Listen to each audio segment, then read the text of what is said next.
patuloy na nagbibigay serbisyo, pag-asa at saya.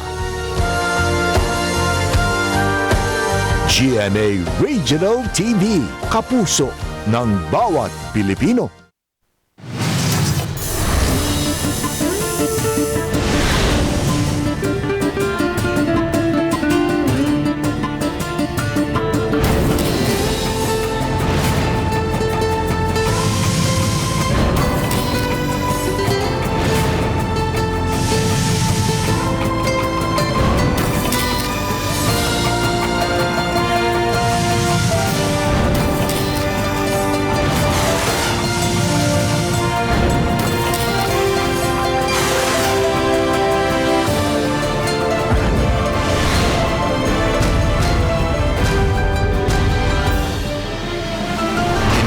GMA Regional TV, Balitang Bisdak.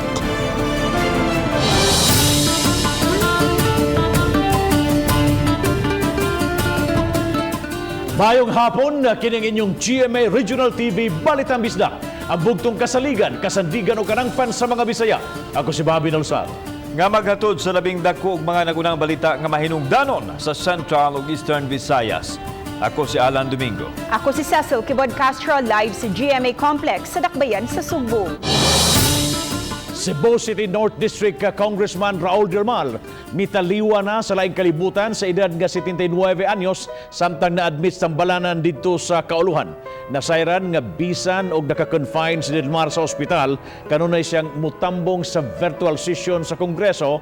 Nakaserbisyo ang Sugbuanong magbabalaod sud na sa siyam ka termino kon 27 katuig sa Kongreso. Samtang nakugang si Governor Gwen Garcia human masayod nga mitaliwan ang kanhikauban niya sa Kongreso, gihulagway sa gobernador si Delmar nga usa ka grade Cebuano gumikan sa ligdong nining panerbisyo sa mga Sugbuanon sa Busbay, Balauranan.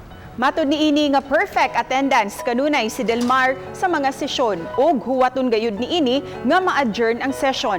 Samtang sa pagkutlo ning balita, wala pa mo pagawas og official statement ang pamilyang Delmar sa kamatayon ni ini.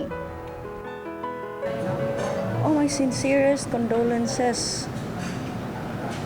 to the family of a very esteemed former colleague in the 16th and 17th Congress when I was then representing the 3rd District of Cebu. Congressman Delmar, parastos ako umahan, di gyud mo absent og session. And he would always arrive on time and never leave until mo adjourn. He was that conscientious with his duty as Congressman of the North District. Monang he was really very well loved, no? And well respected.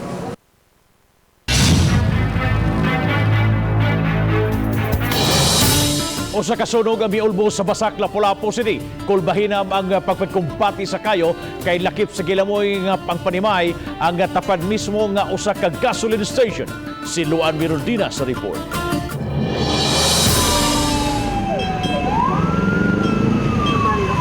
Alas 11:20, nadawat sa Lapu-Lapu City Fire District ang alarma sa sunog sa Purok Bulanghoy, Humay-Humay, Barangay Basak. Kay hinimo sa mga light materials ang sagad sa mga panimay sa dapit, paspas kining gilamoy sa kayo. Busa ang mga mulupyo, nag-iyahay paghakot sa mga butang nga masalbar. Ang uban, way nahimo kundi ang paghilak na lang. Ang pamilya ni Cheryl Uyaw, way laing gisigurong pagsalbar kundi ang lungon sa iyang igsuon nga kasamtangang gihaya sa ilang panimay. Dako nakaisa na dyan nga sunog. So giuna na mo ang hayas akong maguwang among gitransfer dito, among gidagan dito kay di naman dyan mada. Ang dapit na sunugan, haduol ra sa usa ka gasoline station. Busa kulbahinam ang pagpakigumbati sa kabumbiruhan. Ilabi na kay paingon sa gasolinahan ang direksyon sa hangin. Butang kita dire depensa sa tubangan. Ang atong mga first responder dire kita sa tubangan naguna. Yang pag-abot sa uban dito na sa Leo. Oh, na-supply dire sa mga fire truck, mga water tank para nga di puto lang atong fire suppression ba. Matod ni SFO1 Haji Samonte, fire investigator sa usa ka abandonadong panimay nga kanhigipuy-an ni Malubutal, nagsugod ang kayo. Amo pa nato ang investigaran kay nato nakita sila nga mga bata nagduwa dito sa suod, dito sa taas. Mo na ato pa na investigaran. Kaya nga na itabo nga nasunog nga walay kuryente. Muabot sa 5 ka mga panimay ang hingpit nga naugdaw, samtang 2 ang partially damaged. Alas 11:49 nakontrolar ang kayo, samtang alas 12:50 na kini hingpit nga na fire out. Gibanaban ang muabot sa 120,000 pesos ang danyo sa sunog.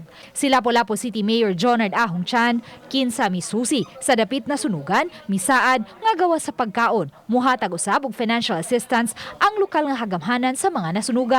Bisan pa man kung mga informal settlers ang mga biktima, gitinguha usab sa mayor nga subli silang makatukod sa ilang mga panimay. Makigstorya ta sa nakapalit kay daan naman na siya, diha na sila daan sa wa pa na mapalit sa maong yuta sa niining individual. So atong ingnon kung naa siya ika-offer nga relocation, the better. Kung wala siya ma-offer nga relocation, the government will provide relocation. Ang ako lang pangayoon, mangayo ko og financial assistance para pag-rebuild. Uban ni Godfrey Rilien, Luan Merondina, Balitang Bisdak.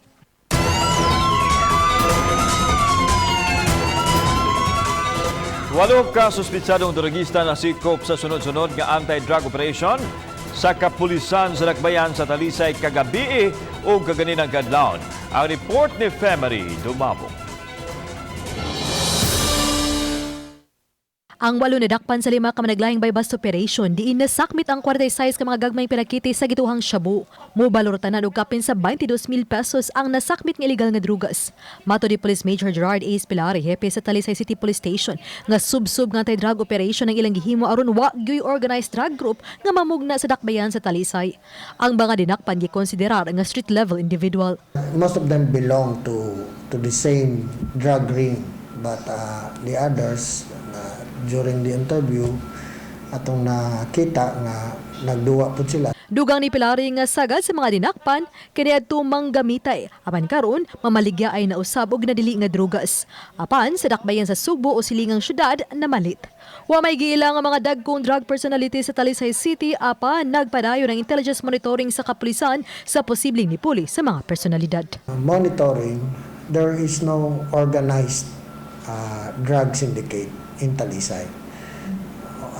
If there is a group of people, these are very small-time players. Oba ni Cleofer Lumayag, ako si Femery Dumabok. Balitang Bisdak.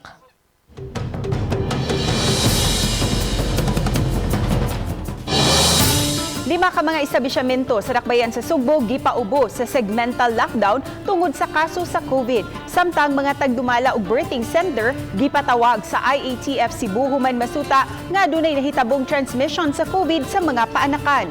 Aniya ang report. Giklaro ni IATF Deputy Chief Implementer Joel Garganira nga nagpadayon ang ilang COVID containment sama sa pag-lockdown sa mga dapit nga adunay COVID transmission nga maunay naandan nilang gihimo. Gani dunay 5 ka mga establishmento nga gipaubos sa segmented lockdown ug adunay pagtugot sa mga tag-iya. Tumong nini nga mapakgang ang pagkatap sa virus. Every day we're doing a segmented lockdown, but you cannot hear any complaint because we've been coordinating to those who are concerned, no? So they know for a fact ang iusi nga atong gibuhat is to help them. Samtang gitigom ni Garganera ang mga tagduma og birthing centers sa syudad. Kini aron mahanay ang mga palisiya nga ipatuman human masuta nga dunay mga mabdos nga kliyente nga nagpositibo sa virus. Ato nis lagi patawag kay for the month of November lang nakita nato nga siyam kabuk sa atong mga pregnant women that is about to deliver nagka-positive. So matawag ni siya incidental because they are not allowed to deliver babies man diya sa hospital o guas la maswab. Bantayan usab karon ang mga kananan kay dali ra ang pagtakod tungod kay magsigi og tabi samtang nagkaon. Ang pawisi na to, less talk, more eat. Ipatawag sa IATF ang mga tagduma og shipping lines aron masiguro nga mapatuman ang health protocol niadto nakalabay mga adlaw adunay barkong gi-lockdown tungod sa COVID transmission. Kauban si Marlon Milgaso, ako si Alan Domingo. Balitang Bisdak.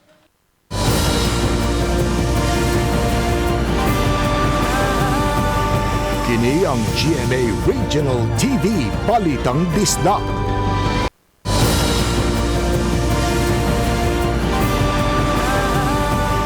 Kini ang GMA Regional TV Balitang Bisdak.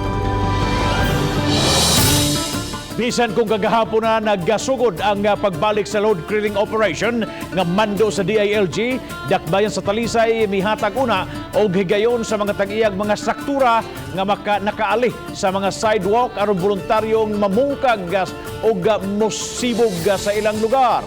Ang detalye pinagi sa live update ni Fee Marie Dumabok. Fem.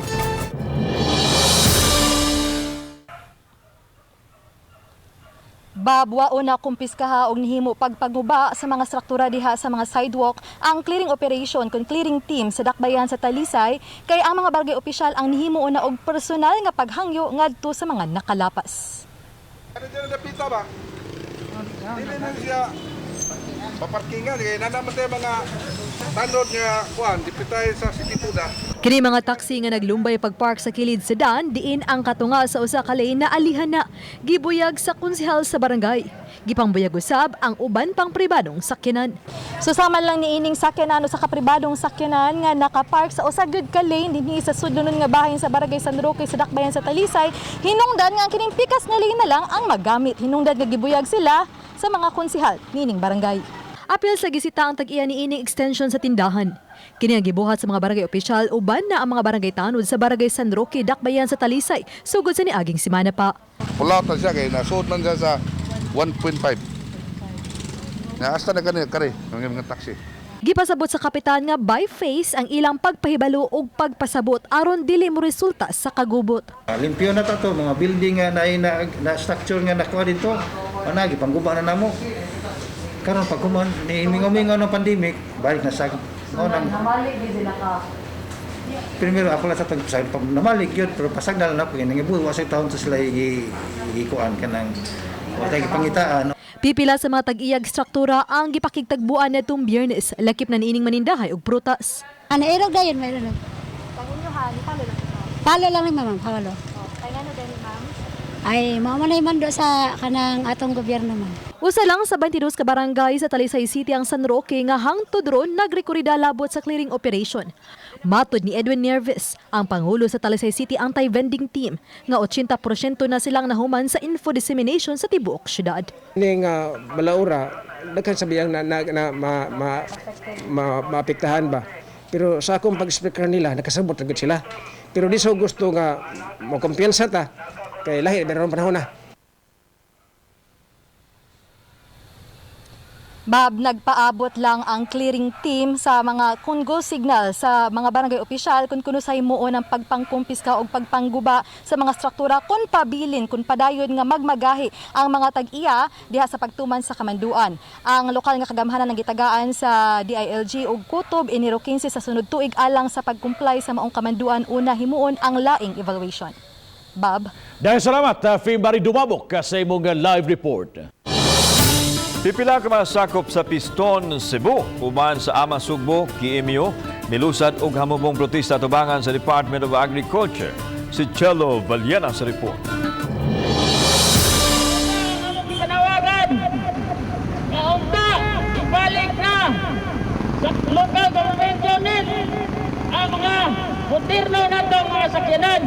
Nanawagan si Aldo Serat sa Alyansa mga mamumuo sa Sugbo. Kilusang Mayo 1 kun Ama Sugbo KMU tungod kay labing apektado karon ang sektor sa pamuo sa krisis sang putanan sa pandemya. Sa gibitbit nila mga placards, nanawagan sila og ayuda gikan sa kagamhanan. Samtang si Ronilo Gahator, Vice Chairman sa pinagkaisang samahan ng mga tsuper at operator nationwide o Piston Cebu, mihangyo sa kagamhanan alang sa libreng swab test kanilang mga POJ driver. Lain nilang hangyo nga data-datahan lang ang mga nag-ung-ung nilang multahan tungod sa traffic violations. Sa pagkakaroon, wa sila'y salapi nga ikabayad niini. Si Gahator adunay 3,000 pesos nga pending penalties tungod sa traffic violation. Nya, pabayron pa nato na ang ato diha sa panahon nga makabalik nagbiyahe ang atong mga kaigsunan driver. Nato istorya nga atong data-datahan sa mga kaigsunang mga driver sa pagkakaroon. Apan gitataw ni Attorney John Edu Ibanez nga lisod ang hangyo sa mga POJ driver. Hinuon gitun-an sa dakbayan ang pag-waive sa pending penalties sa dugay ng katuigan. With regards to the penalty, katong mga karaan na kaayo, ug unsay pwede mabuhat ato para pod makatabang ta sa ato ang mga jeepney drivers karon. Samtang ang Committee on Transportation sa Konseho sa Dakbayan Mipahibaw nga dili una pa bayron sa usa ka gatos ka pesos ang matag PUJ driver nga mangayo og team clearance atol sa one-stop shop nga bugsan ugma hangtod na sa pagkahuwebes. Gawas ni ini libre usab ang swab test alang sa PUJ drivers. Kung kinsa ra may kwalipikado kay kung but pasabot kun sir kung daghan siya violation meaning kuan gina siya nga driver kanang badlungon gina siya. Uban ni June Solon, Chelo Valiena, Balitang Bisdak. Isip abag sa mga PUJ drivers aron makabalik pamasada na sila dakbayan sa Lapu-Lapu uban sa LTO7 ug LTFRB7 may muntar og one-stop shop. Siluan mayroon din sa report. Usa sa mga unang mipahimo sa one-stop shop ang magbayaw nga sila si Jolly Ben Trasmonte, operator, ug Andres Torimocha, driver. Dala ang tanang mga dokumento, gipasusi nila sa taga-LTO7 ang roadworthiness sa ilang dulan 20 ka tuig ng traditional PUJ. Panginaot nga basig kini nga kuan ron madayon na jud ni tungod kay dugay-dugay nagitaw ng among gipaabot pila na ka bulan ba. Tuod man nakapasar sa motor vehicle inspection ang ilang PUJ. As long as sa among pag-inspection nga okay pa kay ang unit, kana siya. Pwede pa sa amo app. Kay na-secure na usab nila ang rekisito sa LTFRB7, gipresentar na lang nila ang QR code ngadto sa mga kawani sa LTFRB7. So far wala pa ko na nakita nga dili mao, pero ang katong mga medyo dili na katong barriers nga kanang maglupad-lupad ba ato nang siyang ipa-fix. Apan gikinahanglan silang mukuha usab og clearance gikan sa lokal nga kagamhanan busa na problema ang driver nga si Andres kay moabot sa 10,000 pesos ang iyang pending violations habig sa dakbayan sa Mandawi wala pay labot ang sa dakbayan sa Lapu-Lapu. Ang PUJ nga iyang gimaneho may rotang Lapu-Lapu Mandawi. Sa una god sa wala pa pandemic kanang ang pinding padatahan raman. Ug muna ipamaagin laron nga bayran gyud maglisod tag bayad kay matay pundo. That was the instruction of the city mayor that they have to settle the unpaid kanang penalties ba. Sa 11 ka mga rota adunay kapin sa 700 ka mga PUJ nga nagpanikad ng makabiyahe ug balik. Apan ganihang buntag, pipila pa lang ang nakapahimos sa one-stop shop. Matud sa lokal nga kagamhanan, mas maayong mapahimuslan sa mga PUV drivers. Kining gimuntar karon nga one-stop shop, ilabi na. Kay subli na usab nga mipatuman og higpit nga border control points ang Cebu City. Din mahimutang ang mga buhatan sa LTO7 o LTFRB7. Ugmang adlaw, sa dakbayan sa Mandawi na usab ipahigayon ang one-stop shop alang sa mga traditional PUJs. Uban ni Godfrey Rilien, Luan Merondina, Balitang Bisdak.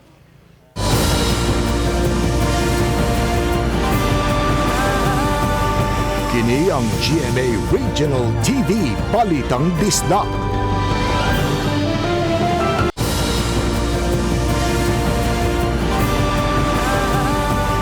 Kini ang GMA Regional TV Balitang Bisdak. Pipila ka mga residente sa Tugigaraw City, Cagayan, aduna na mga skin diseases, gumikan sa paghumol sa tubig baha, paglimpyo sila mga Pinoyanan o pagpanawat o padangat sa gobyerno og ayuda sa mga biktima nagpadayon sa pagkakaroon. Si CJ Turida sa Balitang Amyanan adunay live report. CJ, kumusta dyan?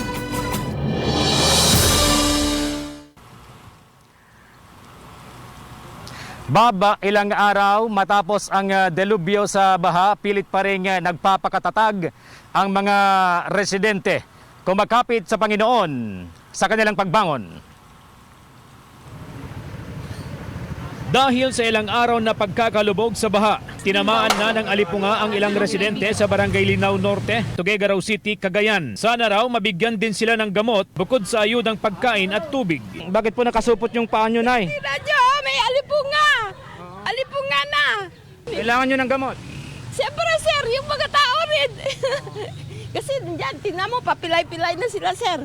Naka-preposition na ako ng mga gamot as early as 2 weeks ago. Ang gamot ng province is nasa consignment system. So I can always call yung mga consignors to deliver medicines anytime kung kukulangin. Ang ilang residente nakikituloy pa rin sa ilang kapitbahay na kumupkop sa kanila dahil abala pa sa pag-aayos at paglilinis ng binahang bahay. Ang Diyos, hindi kami pinapabayaan. Lalo kami pinapatatag. Mas lalo kami tumitibay. I-share mo kung ano yung blessing mo ipakait sa kabilaan ng unos. Dapat ibahagi mo kung ano yung kaya mong gawin. Na magbayanihan tayong lahat. Ilang alagang hayop din ang naisalba matapos anurin noong kasagsagan ng baha. Na-report na namin sa kapitan ito, sir, dahil yung kalabaw nandun sa Dandans, Pansiteria na umiikot. Kaya inuli namin. Hindi naman namin ibigay yan kung walang ipakita na yung dokumento. Naisalba rin ni Aling Marisa ang kanyang mga mamahaling halaman matapos iakyat sa bubong. Dito sa bahaging ito ng Barangay Linao Norte ay makikita natin ang ilang residente na nag-aayos pa rin ng gamit dahil hanggang sa ngayon ay lubog pa rin sa baha ang kanilang mga bahay. Dito naman sa bahagi ng kalsadang ito, dito pa rin sa Barangay Linao Norte, ay pahirapan ang usad ng mga sasakyan dahil hanggang sa ngayon ay lubog pa rin sa baha ang kalsada. Puspusan pa rin ang relief operations ng provincial government. Sa bahaging ito ng Cagayan, makikita ang lawak ng pinsala ng nagdaang baha. Kapansin-pansin na humuhupa na rin ang baha pero may ilang palayan pa rin na lubog sa tubig. 50 barangays pa mula sa 6 na bayan, kabilang ang Enrile, Baggao, Amulong, Alcala, Lalo at Santo Niño ang patuloy na sinusuyod ng otoridad gamit ang air asset para maiparating ang mga ayuda. Labis ang pasasalamat ng mga residente na nabigyan ng tulong.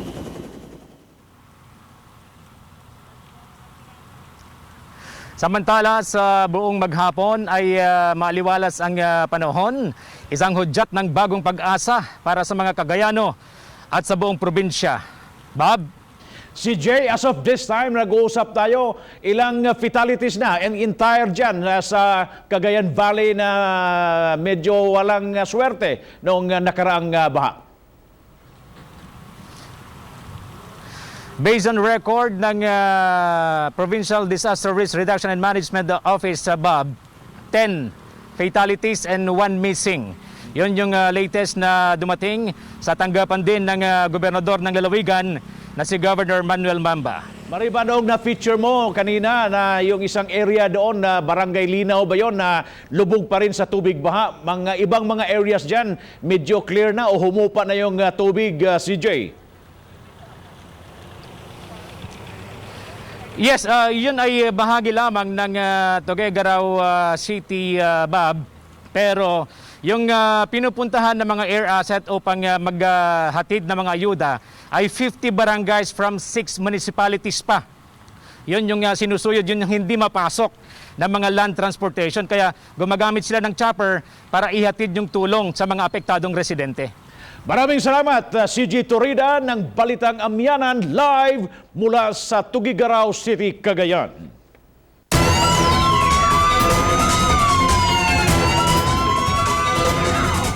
Sa lungsod sa Tayasan sa Negros Oriental, patay ang live-in partner human lubaa sa laki ang iyang kapuyo sud sa ilang Pinoy-anan sa sitio Patik, Barangay Tambunan sa lungsod.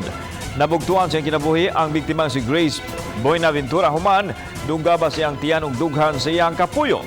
Human ini nag-unay usab og dunggab siyang kogalingon ang suspect nga kapuyo nga si Jumbi Carbona, 93 anyos. Matod sa hepe sa Tayasan Police Station, Police Lieutenant Andrew Anke nga gisiguro gyud sa suspect ang pagpatay siyang kapuyo ug sa iyang kaugalingon. Sa investigasyon, nasayran ni Anke gikan sa mga kabanay sa suspect nga nabantayan nila si Carbona nga wa sa iyang kaugalingon. Pipila ka semana na ang milabay sa wa pa mahitabo ang krimen, maong ilang gitaguan ang mahait nga mga hinagiban.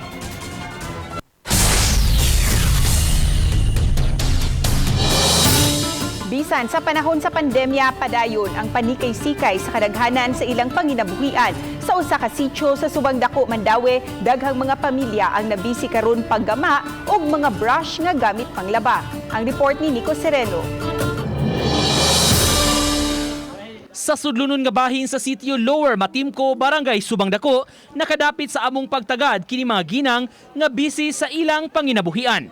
Samtang nagtambay og nag-istorya, naghimo sab sila sa mga net brush nga sagad gamiton sa pagpanglaba ug pagpanghugas. Si Ginang Marisa, 5 ka tuig na ning maong negosyo nga matud niya dakog natabang sa iyang pamilya. Gamit niya ang net bag ug ang mga pinutol nga foam gikan sa dakong kompanya.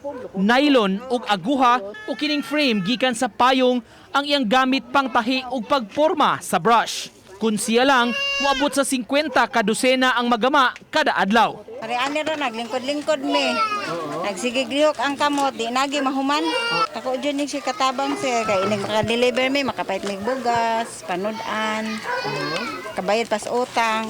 Daghang pamilya na sab ang nagsalig sa maong panginabuhian ug mutabang sa paggama niini. Mabayran sila sa kada dosena nga ilang mahimo ug masupply sa mga tindahan. Gamit din siya para laba, pangkaligo, tanan, sa lawas. Lugod? Lugod. O laba kay di man maran imong sinina. Bisan sa panahon sa krisis, malipayon ang mga nagnegosyo sa netbrush nga padayon gihapon ang ilang kita. Gipasigarbo sab nila nga lig-on kini nga produkto ug way dudang gamit gyud kaayo sa panimay. Uban ni June Solon, Nico Sereno, Balitong Bisdok.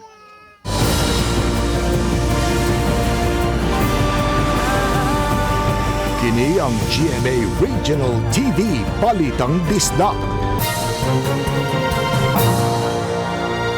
Mayong adlaw kinitong latest weather update karong adlaw Tuesday, November 17, 2020. Base sa atong latest satellite image, wala tayo monitor na low pressure area or bagyo sulod o gawas sa atong Philippine Area of Responsibility. Ang northeast monsoon or amihan ang paday nakaapekto sa may northern Luzon, samtang easterlies or init na hangin gikan sa dagat Pasipiko ang nakaapekto sa bambahin sa nasod. Sulod sa atong 24 oras na forecast, ang tibuok sa Visayas, Palawan kasama na ang Kalayaan Group of Islands ug ang Occidental Mindoro makasinatin ang init na panahon panagsama panganuron ngadto na sa medyo madag-umo na kalangitan ug natay mga patak-patak na mga pag-uwan ug kini mga localized na mga pagpanugdog ug kilat. Padayon ta mag-monitor sa ato magi-issue ng mga thunderstorm advisories. Para sa kahimtang sa hangin ug sa kadagatan, ang tibok sa Visayas, Palawan kasama ng Kalayaan Group of Islands ug ang Occidental Mindoro makasinatin ang hinay ngadto na sa kasarangan ug ang kadagatan malinawon ngadto na sa kasarangan ang pagbalod. Ug para sa atong mga dugang detalye, bisitaha atong mga official social media accounts. Kini si Jomar Clarino gikan diri sa Mactan, Pag-asa Visayas, DOST, mayong adlaw.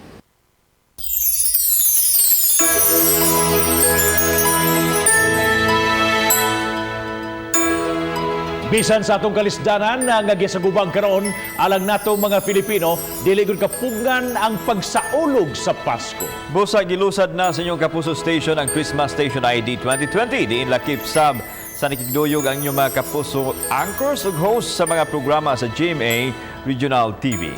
Mga dagkong personalidad sa news and entertainment si GMA Network mihatag usab sa ilang mensahe. Si Duan mayroon din na sa detalye.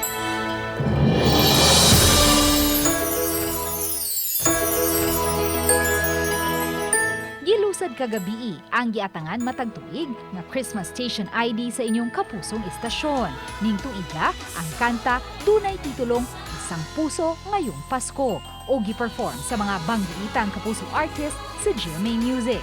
Gipakita sa 7-minute video ang paghatag o paglaom sa mga Pilipino karong panahon sa Kapaskuhan. Luyo sa lisod nga kasinatian tungod sa giatubang nga pandemya, ingon man ang sunod-sunod nga mga kalamidad nga miigo sa nasod. Mihatag usab og mensahe ang mga giidolo og dagkong personalidad sa news and entertainment sa GMA. Sa panahong ito, maraming nangangailangan at nakakatuwang makita ang mas maraming handang tumulong. Kaya sa abot ng aming makakaya, gusto namin ipakita ang suporta at pagmamahal para sa kanila. Hindi mapipigilan ng pandemya ang pag-alala natin sa kapanganakan ng Panginoon. Kaya tuloy na tuloy pa rin ang pagdiriwang natin ng Pasko. Kabahin usab sa GMA Station ID 2020 ang mga anchors o host sa mga programa sa GMA Regional TV. Ang mga anchor sa GMA Regional TV Balitang Amyanan ug host sa Mornings with GMA Regional TV sa North Central Luzon. Ang mga anchors sa GMA Regional TV 1 Western Visayas ug host sa GMA Regional TV Early Edition sa Western Visayas. Ang mga anchor sa GMA Regional TV Balitang Bisdak ug host sa GMA Regional TV Live sa Central ug Eastern Visayas. Ug ang mga anchors sa GMA Regional TV 1 Mindanao ug host sa At Home with GMA Regional TV sa North, Central ug Southern Mindanao. Mga kapuso, #Isang Puso ngayong Pasko. Luwad na ron din na, Balitang Bisdak. Mga kapuso, inyong makita kining maong episode sa official website sa GMA Regional TV sa www.gmaregionaltv.com. Bisita usab ang atong official YouTube channel GMA Regional TV ug i-click ang subscribe button alang sa mga init ug naunang mga balita ug kasayuran gikan dinhi sa mga rehiyon. Daghang salamat sa mga kapuso nato apil na ang nasagawa sa nasod nga nakisayod sa mga dagko ug mga nagunang balita sa rehiyon. Ako si Alan Domingo. Ugi ka namong tanan dinhi sa Central ug Eastern Visayas. Ako si Cecil Kibod Castro. Ang inyong balita, ang among balita, kay matag lokal nga balita mahinungdanon. Kini ang inyong GMA Regional TV Balitang Bisdak. Buong puso para sa Pilipino. Ako si Bobby Nalsaro. Og 38 ka adlaw na lang. Pasko na. Mayong hapon mga kapuso.